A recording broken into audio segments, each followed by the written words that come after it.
De retour au professionnel, on parle maintenant des différentes pertes auditives avec une spécialiste dans la matière, une ORL qu'on a la chance de recevoir sur le plateau aujourd'hui. Madame Isabelle Drolet, docteur Drolet, bonjour. Bonjour. Michel Veilleux, qu'on a le plaisir de retrouver, audiologiste de chez Loeb. On va profiter de votre présence en premier pour démystifier le terme ORL. Qu'est-ce que vous faites? Un médecin ORL, c'est un médecin spécialiste, chirurgien des oreilles, du nez et de la gorge. Vous travaillez autant en clinique qu'en hôpital? Effectivement, on a nos cliniques à l'extérieur de l'hôpital et notre clinique à l'intérieur de l'hôpital et on va aussi au bloc opératoire. Si on croit le système de santé, est-ce que c'est difficile d'avoir un rendez-vous avec vous? Quand même pas si difficile. Il faut passer par notre médecin de famille dans plusieurs régions. Effectivement, il y a des régions où c'est plus difficile, mais habituellement, c'est une spécialité dans laquelle ça va assez rapidement pour avoir un rendez-vous. Peut-être avec Michel, vous pourriez me parler des différentes pertes auditives. Qu'est-ce qu'on veut dire par là? Il y a différents degrés, il y a différentes maladies, je ne sais pas si on... malformations, comment on peut les appeler? Il y a différentes problématiques. Il y en a qui peuvent être traitables. Docteur Drolet pourra nous en parler davantage à ce moment-là. Quels sont les traitements? Il y a différents types, il y a différents degrés. Des fois, c'est une oreille, des fois, c'est les deux oreilles. Donc, c'est tous des facteurs qui sont différents à ce moment-là. Il y a des surdités en bas âge, il y a des surdités qui sont génétiques. Il y en a d'autres qui sont dues à des infections ou des infections qui sont pas visibles. C'est une infection qu'on a eue d'une oreille et là, le liquide persiste. Il y a aussi, en âge plus avancé, une rigidité des osselets qui peut arriver. Le nerf qui peut être moins bon ou la cochlée qui peut moins bien fonctionner aussi. Donc, il y a plusieurs types de surdités chez plusieurs tranches d'âge aussi. Est-ce que c'est plus fréquent de tomber sourde subitement ou ça se fait graduellement pour la plupart des gens? En fait, la surdité unilatérale, une surdité subite qui arrive d'un coup sec dans une oreille est une urgence médicale.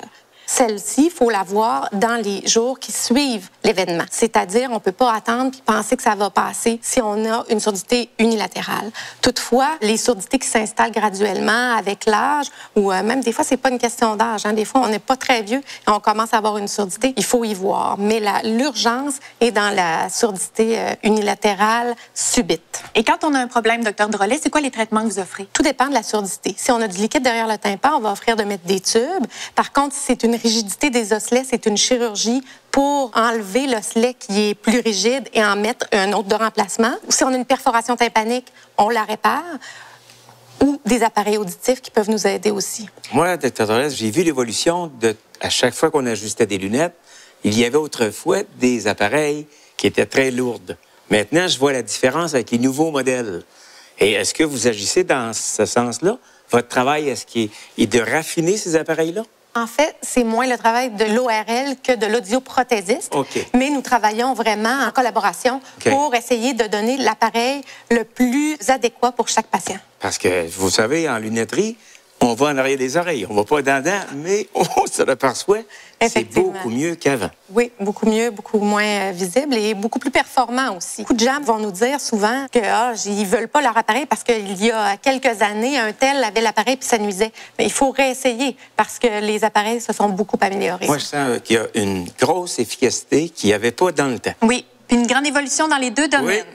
Quand on parle de tubes, souvent, je pense aux petits-enfants. On entend plus parler ça pour les bébés. Est-ce que c'est un traitement qu'on offre aux adultes aussi? Est-ce que c'est polyvalent, finalement? C'est très polyvalent. Par contre, c'est beaucoup moins fréquent chez les adultes. Donc, il y a des adultes qui se méritent des tubes parce qu'ils ont du liquide derrière le tympan, mais c'est plus fréquent chez les enfants. Michel, est-ce que à un certain âge, c'est normal de développer une surdité? Bien, en fait, quand on dit normal, ça ne veut pas dire qu'à 80 ans, on ne consulte pas si on a un problème auditif. Donc, ça ne veut pas dire de rester avec le problème.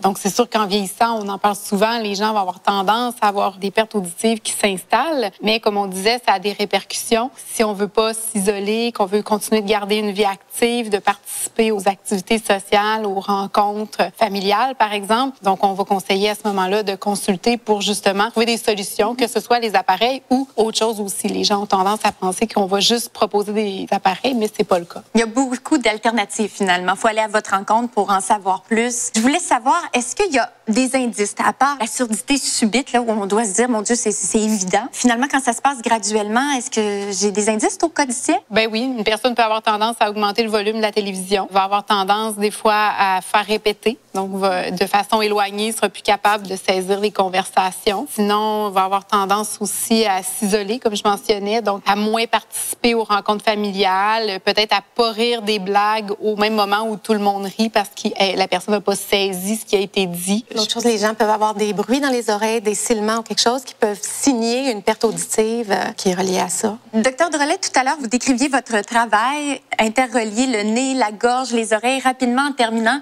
si j'ai un problème de gorge, finalement, c'est vous que je contacte, un problème nasal? Oui, effectivement, mais comme je vous disais, dans plusieurs milieux au Québec, ça passe par le médecin de famille d'abord qui va référer à l'ORL, mais effectivement, c'est l'ORL qui va s'occuper des problèmes du nez, des oreilles et de la gorge, et qui sont souvent interreliés. On peut avoir aussi une surdité qui est due à une congestion nasale. Ce n'est pas une énorme surdité, mais c'est une surdité quand même qui est embêtante et qu'on peut traiter, donc c'est important de consulter. Une surdité temporaire, finalement. On s'en sort heureusement. C'est une bonne chose. Merci beaucoup. Moi, j'ai appris beaucoup de choses au cours de cette chronique-là. On veut savoir sur le terrain, est-ce que vous en connaissez autant que ces jeunes dames, que nous? C'est ce qu'on va découvrir avec les réponses du Vox Pop. Connaissez-vous l'audition en général, les problèmes auditifs?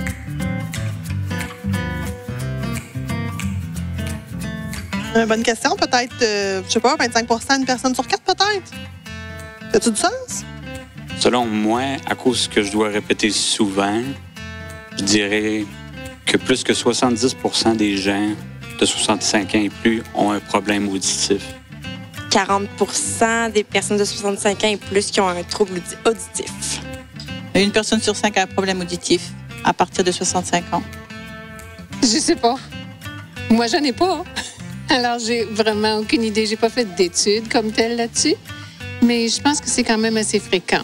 D'après moi, la fraction des gens de plus de 65 ans qui ont un problème auditif, ça doit tourner autour de 65%.